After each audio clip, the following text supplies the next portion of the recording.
Welcome to another episode of the X Report. I'm your host, Ali X Excessum.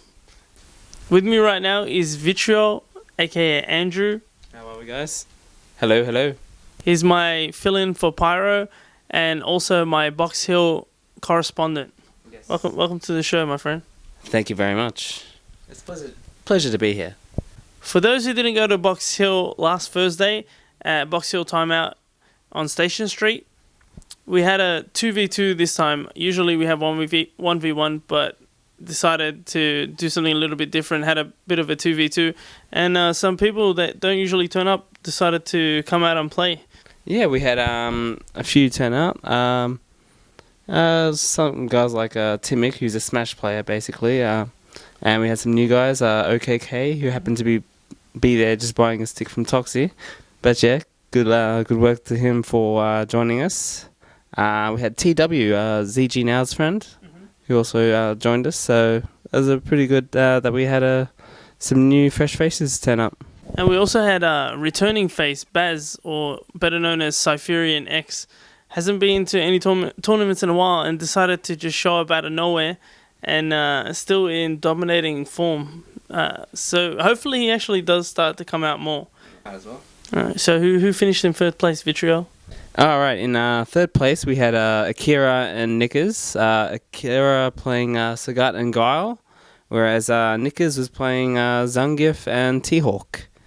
So, yeah, we had the Zoners and the Grapplers on the one team, which was absolutely disgusting. Yeah, definitely. I think Akira picking Guile just in case he had to run into Somniac's Dictator, which was a good move because it actually did happen, and he did use Guile, and it turned out to be a really good move from Akira, giving him third place. Somniac and Heavy Weapons, his partner, ended up getting fourth place. And in second place, who did we have? In second place we had Toxie and Carnage. Toxie playing Akuma and Kami, surprisingly, although I don't think we saw his Kami being played. Carnage playing Kami and Adon. We definitely saw a lot of his Kami. No Adon. But yeah, and in first place, Saphira and X playing Ibuki and Sea Viper, and Firo playing Guy and Hakan. Although we didn't see any of the Hakan or the Sea Viper. Generally, we didn't see many of the alternates. People just deciding to play their one character. But yeah, so that rounds out the top three. It was good to see Baz back, just appearing from out of nowhere. It was definitely a pleasant surprise, except for the people that he beat. Yeah, so Team Sahat finished in first place, and Baz and Firo are both holding their own. It wasn't like one of them was doing the majority of their work. Firo was having a bit of trouble against Carnage, but was doing really well against Toxie. I think so. Depending on the order they did, it affected what the outcome was going to be. In the grand final, Toxie's team reset the bracket, but couldn't finish it off and take out the whole competition. But still, a good effort. Firo really needs to get over his fear of Carnage, though. He just doesn't have any answers for him. Yeah. But yeah, Firo did hold his own. He was the one who sent Toxie and Carnage into... I'm not sure if he beat Carnage. I probably don't think so. Correct me if I'm wrong. But yeah, he beat Toxie to send him and Carnage into losers with a sweet EX shoulder FADC into Ultra on a air fireball from Toxie.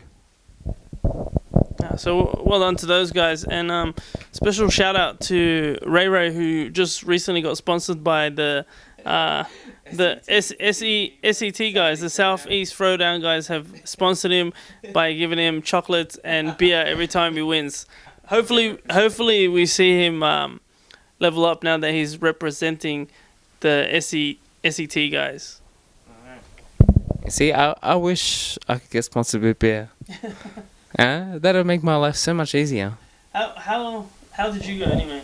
I actually teamed up with Gold Experience, a newcomer to the top 8. He was playing Blanco and Makoto, but we didn't see any of his Makoto, sadly. Saw plenty of my Makoto. So yeah, we finished fifth, equal fifth, along with TB Roscoe, Team Bugs Roscoe, and Cactus Dragon.